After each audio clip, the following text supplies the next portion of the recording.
Subscribe करें हमारा YouTube channel और पाएं लेटेस्ट अपडेट।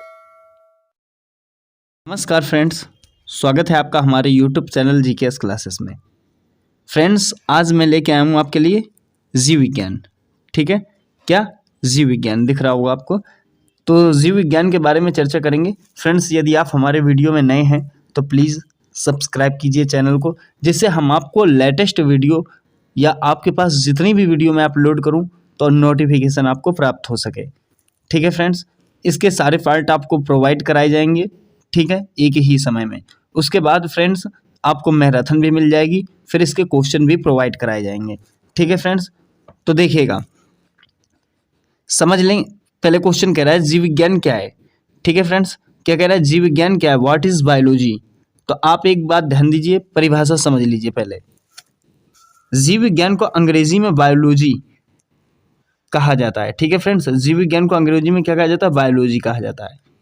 तथा इस शब्द का सबसे पहले प्रयोग किसने किया था, तो 1801 ईस्वी में जो किया गया था, लेमार्क, जो फ्रांस के जंतु वैज्ञानिक थे।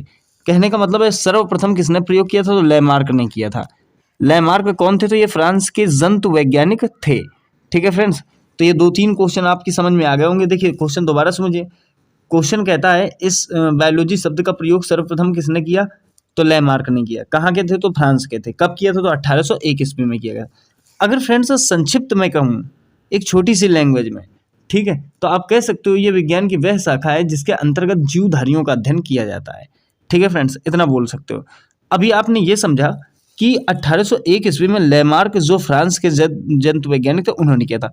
अगर आगे बात करूँ तो फ्रेंड्स यहाँ गौर कीजिए, और ट्रेविनस, क्या, ट्रेविनेरस, ठीक है, जो जर्मनी के जंतु वैज्ञानिक थे। मैंने आपको बताया ट्रेविनेरस जो जर्मनी के जंतु वैज्ञानिक थे, उन्होंने क्या कहा था, बायोलॉजी ग्रीक भाषा, किसका, ग्रीक भाषा का शब्द है, जो दो शब्दों, क्या, एक बायोस जिसका अर्थ होता है फ्रेंड्स जीवन, ठीक है, और लोगोस जिसका अर्थ होता है अध्ययन, से मिलकर बना है। इस प्रकार बायोलॉजी को क्या कह सकते हो आप, जीवों का अध्ययन है। ठीक है, तो बायोलॉजी को क्या कह सकते हो, जीवों का अध्ययन है। फ्रेंड्स, मैंने भी आपको यही बताया था, जिसके अंतर्गत जीवधारियों का अध्ययन किया जाता है वो क्या होता है, आपका बायोलॉजी होता है। ठीक है फ्रेंड्स, इतनी बात आपकी समझ में आ गई होगी। तो देखिए, इसे भी याद रखना। अभी आपने लेमार्क के बारे में पढ़ा था, जिन्होंने शब्द का प्रयोग किया था। जो ट्रेविनेरस थे, ये जर्मनी के जंतु वैज्ञानिक थे, और इन्होंने भी इसके दो पार्ट बताए। एक बायोस बताया, जिसका प्रयोग उन्होंने बताया कि साफ जीवन के लिए किया जाता है, और लोगोस, जिसका अर्थ बताया उन्होंने अध्ययन के लिए। ठीक है, इस प्रकार इन दोनों शब्दों से क्या बन जाता है, बायोलॉजी बन जाता है। ठीक है, उसके बाद उन्होंने कहा इसका अर्थ होता है जीवों का अध्ययन। ठीक है फ्रेंड्स, आगे आइए, आगे बात करते हैं। देखिए, जीव विज्ञान के क्षेत्र समझ लीजिए। जीव विज्ञान के क्षेत्र अर्थात फील्ड ऑफ बायोलॉजी।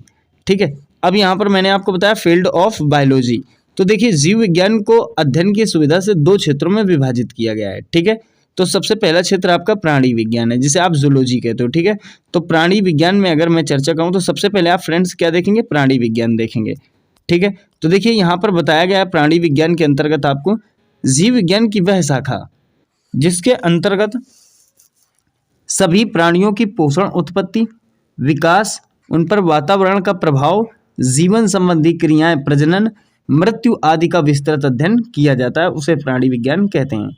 ठीक है फ्रेंड्स, तो प्राणी विज्ञान में सिर्फ इतना समझना है आपको कि जीव विज्ञान की वह शाखा जिसके अंतर्गत सभी प्राणियों के पोषण और उनके विकास, उनके वातावरण और जितनी भी प्रजनन संबंधी समस्याएं हैं या मृत्यु का वर्णन किया गया, वो सब इसके अंतर्गत किया गया। ठीक है फ्रेंड्स, तो ये उसे क्या कहा जाता है, प्राणी विज्ञान कहा जाता है। फ्रेंड्स, आगे चर्चा करूं तो आगे गौर करेंगे।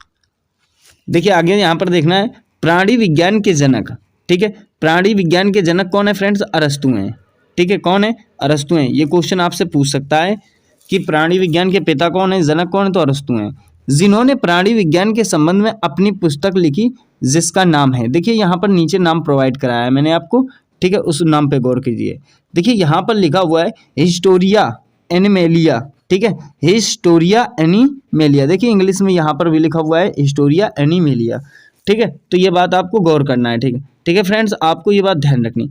तो उनकी किताब का क्या नाम है फ्रेंड्स, तो ये भी ध्यान रखना है आपको, हिस्टोरिया और आपका एनिमेलिया, मालिया, जो भी है, तो आपको ध्यान रखना। और उस किताब में इन्होंने क्या किया है, 500 जीव जंतुओं का वर्णन किया है। ठीक है, कितने? 500 जीव जंतुओं का वर्णन किया है। ठीक है फ्रेंड्स, इतना ध्यान रखना है आपको। क्वेश्चन कहता है कि हिस्टोरिया एनिमेलिया में कितने जीवों का वर्णन किया है, किसके द्वारा? तो अरस्तु के द्वारा किया गया है, तो 500 जीवों का वर्णन किया गया है। या क्वेश्चन पूछ ले आपसे हिस्टोरिया एनिमेलिया किसकी किताब है, तो ये भी आपको ध्यान रखना है, अरस्तु की किताब है। ठीक है फ्रेंड्स, आगे देखिए। आगे मैं बात करूं तो सबसे पहले मैं बताना चाहता हूं वनस्पति विज्ञान। ठीक है, किसकी बात करूंगा? बोटनी की। तो वनस्पति विज्ञान देखिए क्या होता है। वनस्पति विज्ञान के अंतर्गत समस्त प्रकार के पेड़ पौधों या फिर प्लांट हर्ब कह सकते हो, झाड़ियों आदि का अध्ययन किया जाता है। ठीक है, तो इसके अंतर्गत क्या होता है? विभिन्न प्रकार के या सभी प्रकार के पेड़ पौधों का या झाड़ियों का अध्ययन किया जाता है। ठीक है फ्रेंड्स, अब देखिए वनस्पति विज्ञान के जनक कौन है? तो थियोफ्रेस्टस नामक वैज्ञानिक है। ठीक है, क्या नाम है फ्रेंड्स? थियोफ्रेस्टर। क्वेश्चन पूछता है वनस्पति विज्ञान के जनक कौन है, तो थियोफ्रेस्टस हैं। ठीक है, इनकी पुस्तक का क्या नाम है? तो इन्होंने अपनी पुस्तक देखिए हिस्टोरिप्ला प्लांटेरम। ठीक है, क्या नाम है फ्रेंड्स? हिस्टोरिप्ला प्लांटेरम, जिसको इंग्लिश में इन्होंने कहा हिस्टोरिया प्लांटेरम। ठीक है, ये बात आपको ध्यान रखनी है। इसमें भी इन्होंने कितने प्रकार के जीवों का वर्णन किया या पौधों का वर्णन किया? तो ध्यान रखेंगे 500 प्रकार के पौधों का वर्णन किया है। ठीक है, क्योंकि ये वनस्पति है। ठीक है, तो ध्यान रखना आप। तो इसमें इन्होंने 500 प्रकार की वनस्पति या पौधों का वर्णन किया है। ठीक है फ्रेंड्स, आइए देखते हैं आगे। जैसे बात करेंगे अब हम जीवधारियों के वर्गीकरण की। किसकी बात करेंगे? जीवधारियों के वर्गीकरण। तो यहाँ पर गौर कीजिए, जीवधारियों का वर्गीकरण कहने का मतलब है क्लासिफिकेशन ऑफ ऑर्गेनिज्म। ठीक है, क्लासिफिकेशन ऑफ ऑर्गेनिज्म। तो यहाँ पर देखिए स्वीडिश वैज्ञानिक कैरोलस लीनियस ने, किसने? स्वीडिश वैज्ञानिक कैरोलस लीनियस ने 1708 से 1778 ईस्वी के बीच में जंतुओं के वर्गीकरण को 2 भागों में बांटा। तो फ्रेंड्स, जैसे क्वेश्चन कहता है कि किसने जीवधारियों के वर्गीकरण को 2 भागों में बांटा है, तो आपको याद रखना है कैरोलस लीनियस ने 2 भागों में बांटा है।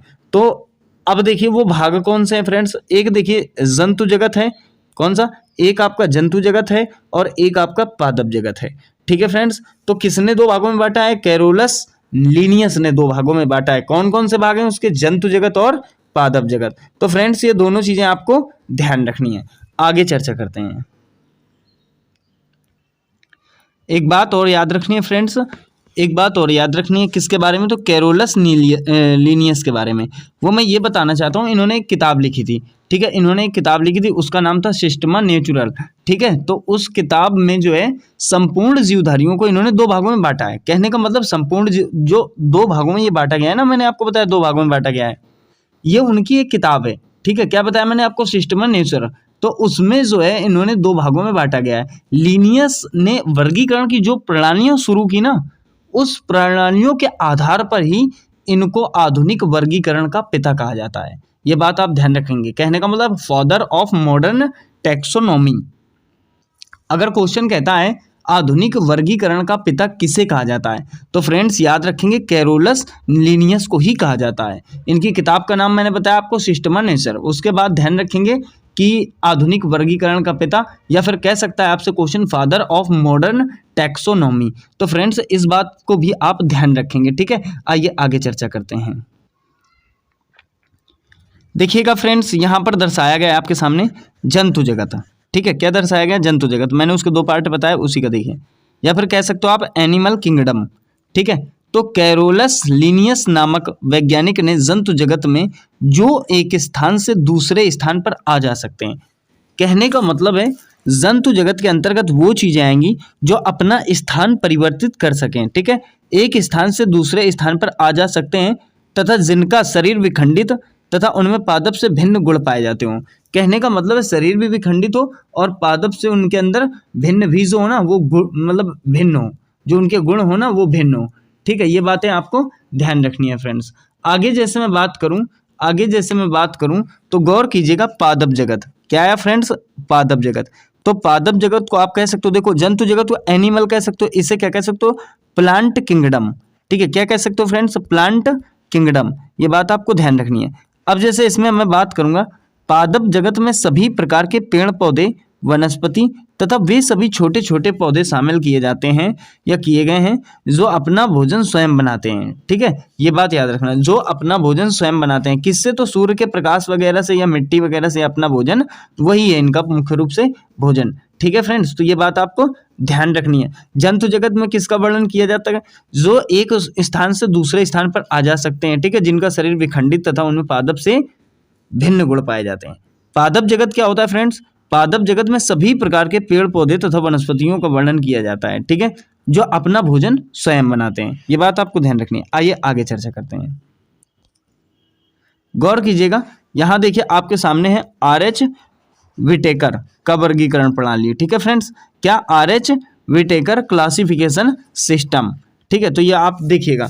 तो कहने का मतलब है जो RH विटेकर थे उन्होंने वर्गीकरण किया है, तो उस वर्गीकरण के तहत इन्होंने 5 भागों में इसे बांटा है। अब वो 5 भाग कौन से हैं? देखिए, वैज्ञानिक RH विटेकर ने सन 1969 ईस्वी 1969 में समस्त प्राणियों को 5 भागों में बांट दिया है। ठीक है, अब वो 5 भाग देखिए हम देख लेते हैं किसके? RH विटेकर के। तो 5 भाग देखिए जो हैं आपके सामने, एक तो मोनेरा है, दूसरा कवक है फ्रेंड्स, तीसरा प्रोटिस्टा है, चौथा पादप है, पांचवा एनिमेलिया है। ठीक है, तो गौर कीजिएगा, मोनेरा, कवक, प्रोटिस्टा, पादप, एनिमेलिया। ठीक है, तो ये सारी चीजें इसके अंतर्गत आएंगी। तो फ्रेंड्स आइए एक एक करके हम थोड़ा सा इनको देख लेते हैं। ठीक है, क्योंकि एग्जाम में इनसे अंदर से क्वेश्चन पूछता है। तो फ्रेंड्स आइए विटेकर द्वारा बांटे गए हम 5 पार्ट देख लेते हैं। यहाँ पर देखिए चित्रानुसार आपको समझाया गया है। जैसे मैं बात करूंगा देखिए प्लांट्स की, किसकी बात करूंगा? प्लांट्स। तो फ्रेंड्स यहाँ पर देखिए आपको प्लांट्स दिख रहा होगा। ठीक है, कवक की बात करूंगा तो यहाँ पर देखिए फंगी। ठीक है, कवक प्लांट का मतलब पादप होता है, फंगी का मतलब कवक होता है। ठीक है, यहाँ पर देखिए एनिमल्स। ठीक है फ्रेंड्स, क्या दिखाया गया है आपको? एनिमल्स। कहने का मतलब जंतु दिखाए गए हैं। ठीक है, तो ये आपका एनिमल्स आ जाएगा। फिर देखिए फ्रेंड्स यहाँ पर प्रोटिस्टा दिखाया गया है। क्या दिखाया गया है आपको? प्रोटिस्टा। ठीक है, एक कोशिकी। उसके बाद बात करेंगे जीवाणु की, जिसमें आपका मोनेरा आ जाता है। ठीक है फ्रेंड्स, तो ये इतनी चीजें आपको देखनी है। आइए फ्रेंड्स चर्चा करते हैं एक एक पे। ठीक है, गौर करिएगा। देखिए यहां पर दिख रहा होगा आपको फ्रेंड्स मोनेरा। ठीक है, क्या दिख रहा है? मोनेरा। तो आइए मोनेरा देखते हैं।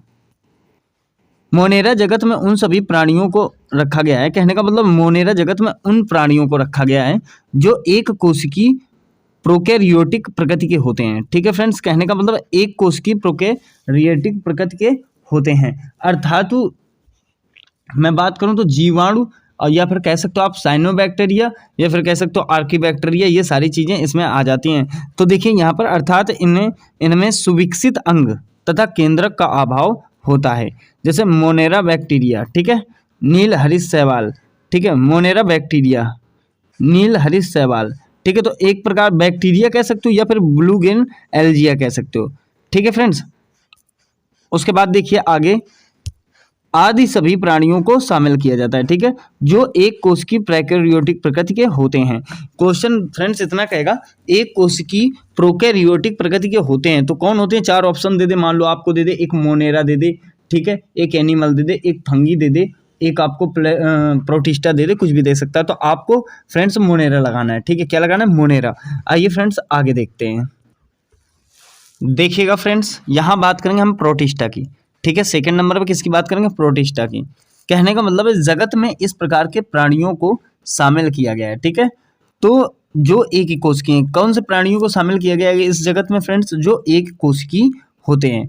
ठीक है, किंतु यूकैरियोटिक प्रकृति के हैं। ठीक है फ्रेंड्स, कौन से?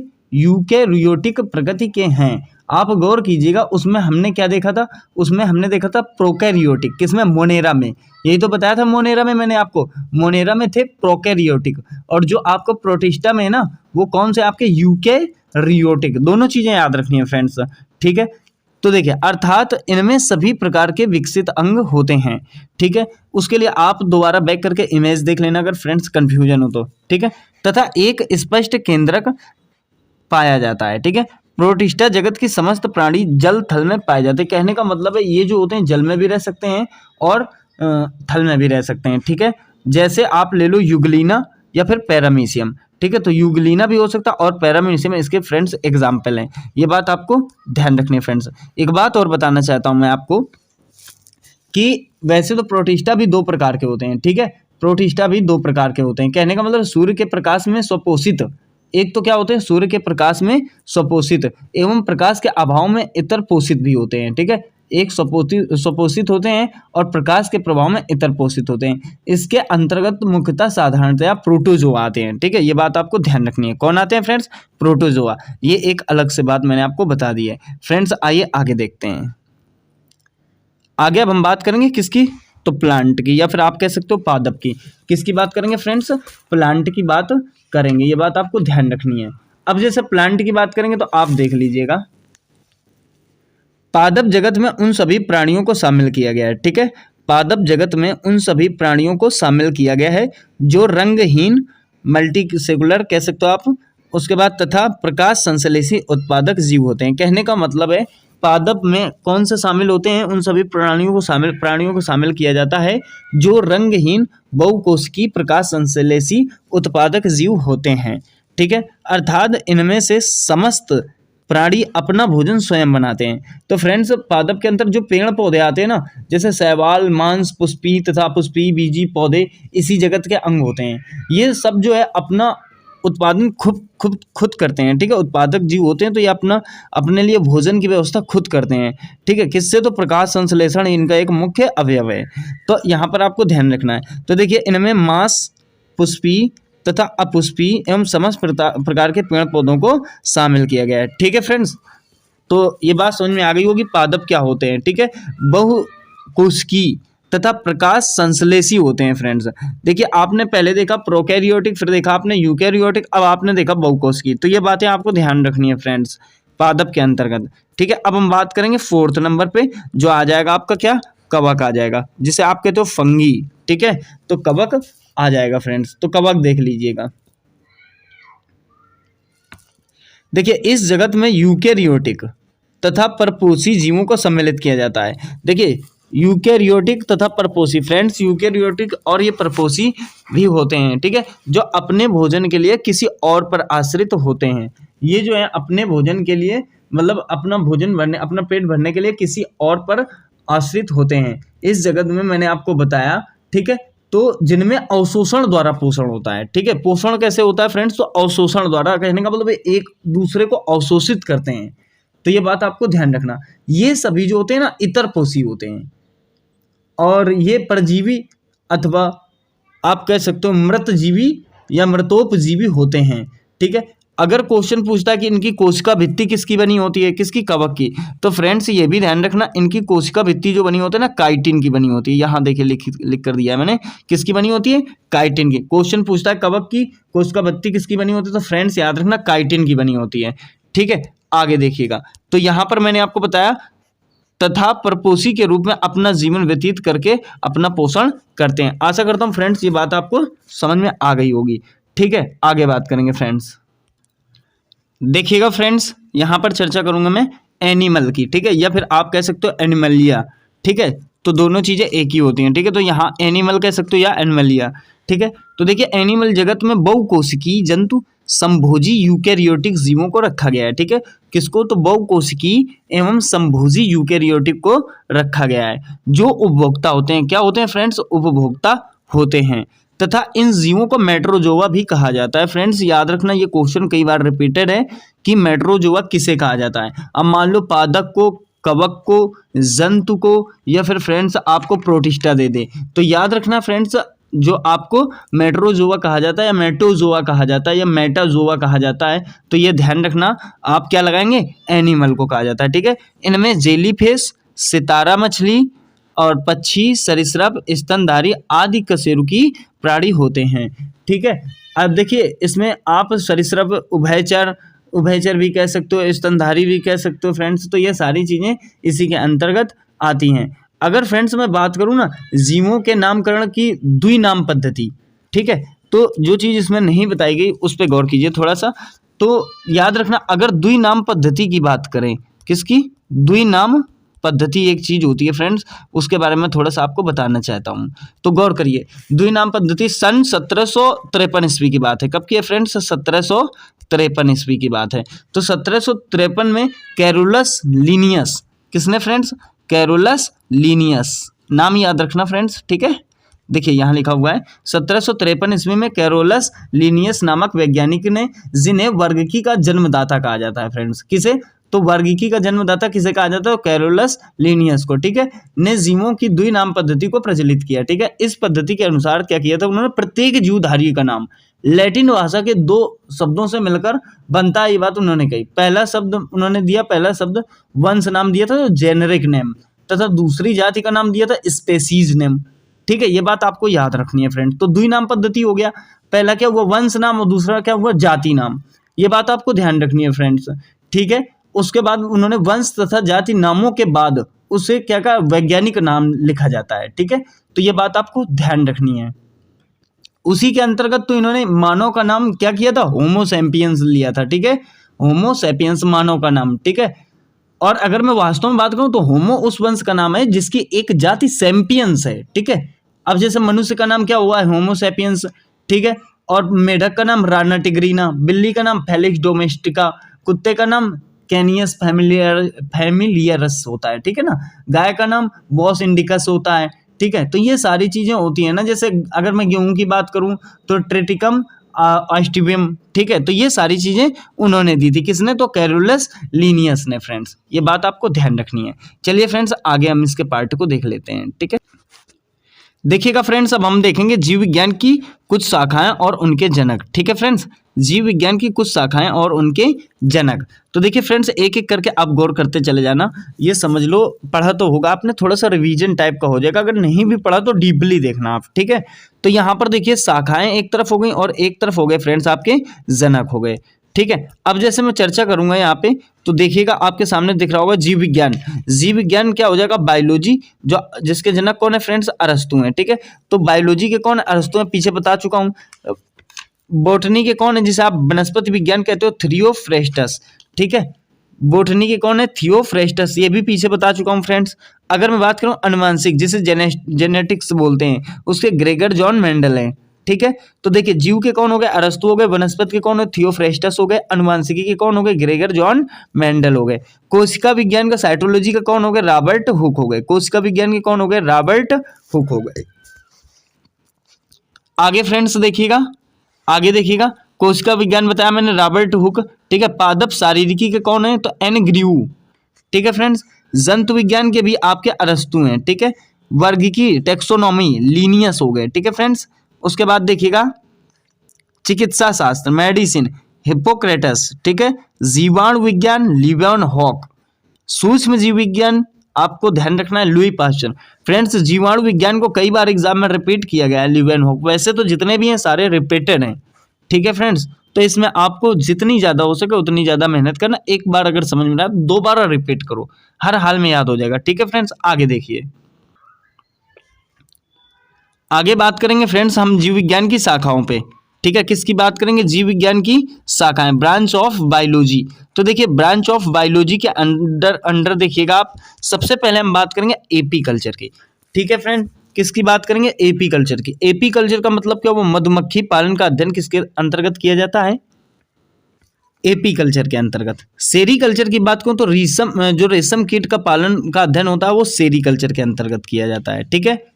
पीसी कल्चर की बात करूं तो मत्स्य पालन का अध्ययन किया जाता है, ठीक है फ्रेंड्स। माइकोलॉजी जो होता है इसमें कवकों का अध्ययन किया जाता है, ठीक है। देखिए एपी कल्चर क्या हो गया, मधुमक्खी के लिए। सेरी कल्चर क्या हो गया आपका, रेशम कीट के लिए। पीसी कल्चर क्या हो गया आपका, मत्स्य पालन के लिए। माइकोलॉजी क्या हो गया आपका, कवकों के लिए, ठीक है। देखिए माइकोलॉजी जो होता है वो कवक के लिए हो जाए, उसी को देखो थोड़ा सा चेंज कर दो, माँ की जगह फा लगा दो तो शैवालों का अध्ययन हो जाएगा, ठीक है। मफ तो कस, ध्यान रखना, एक ट्रिक बना लो आप अपने हिसाब से, ट्रिकें बना लिया करो, ठीक है। तो माइकोलॉजी, माँ का संबंध किससे हो गया, का से हो गया, ठीक है। फा का संबंध किससे हो गया, सा से हो गया। तो माइकोलॉजी का कवकों का अध्ययन हो जाएगा, फाइकोलॉजी का शैवालों का अध्ययन हो जाएगा, बस। फिर देखिए अगर बात करूं मैं, आगे देख लीजिएगा, हमने बात की अभी फाइकोलॉजी, ठीक है। अब बात करेंगे हम एंथोलॉजी की। तो एंथोलॉजी के तहत किसका अध्ययन किया जाता है, पुष्पों का अध्ययन होता है। एंथोलॉजी के तहत किसका अध्ययन होता है फ्रेंड्स, पुष्पों का अध्ययन होता है। पोमोलॉजी के तहत फलों का अध्ययन होगा, ठीक है फ्रेंड्स। अरंथियोलॉजी के अंतर्गत किसका होगा, तो पक्षियों का अध्ययन होगा, ठीक है। इक्थियोलॉजी के अंतर्गत मछलियों का अध्ययन होगा फ्रेंड्स, ठीक है। आगे देखिए, अगर मैं बात करूं तो जैसे मैं बात करूं एंटोमोलॉजी, तो इसके अंतर्गत कीटों का अध्ययन होता है, ठीक है। एंट्रोमोलॉजी कीटों का अध्ययन होता है। डेंड्रोलॉजी देखिए बहुत पूछा जाता है, डेंड्रोलॉजी तो इसके अंतर्गत वृक्षों एवं झाड़ियों का अध्ययन किया जाता है फ्रेंड्स। सोरोलॉजी तो छिपकलियों का अध्ययन किया जाता है, ठीक है फ्रेंड्स। देखो मैंने आपको बताया पीछे, एक थियोलॉजी के अंतर्गत मछलियों का अध्ययन होता है फ्रेंड्स, एंटोमोलॉजी के अंदर कीटों का अध्ययन होता है, डेंड्रोलॉजी के अंतर्गत वृक्षों या झाड़ियों का अध्ययन कह सकते हो आप, सोरोलॉजी के अंतर्गत छिपकलियों का अध्ययन होता है, ठीक है फ्रेंड्स। तो आशा करता हूं ये बात आपको समझ में आ गई होगी। तो फ्रेंड्स इसमें आपको इतना ही प्रोवाइड कराया गया है, अगली वीडियो में हम आपसे मिलेंगे। तो फ्रेंड्स ये जो वीडियो है ना, पर डे आपको जीव विज्ञान की एक 4 बजे वीडियो पर डे मिलेगी, ठीक है फ्रेंड्स। कितने बजे? 4 बजे। तो आप मेहनत कीजिए फ्रेंड्स, जितना ज़्यादा से ज़्यादा हो सके, और उतना आप हमारे चैनल को सब्सक्राइब कीजिए, शेयर कीजिए, जिससे आपके साथ अन्य विद्यार्थी भी इस चीज़ को देख सकें, ठीक है फ्रेंड्स। मिलेंगे अगले वीडियो के साथ।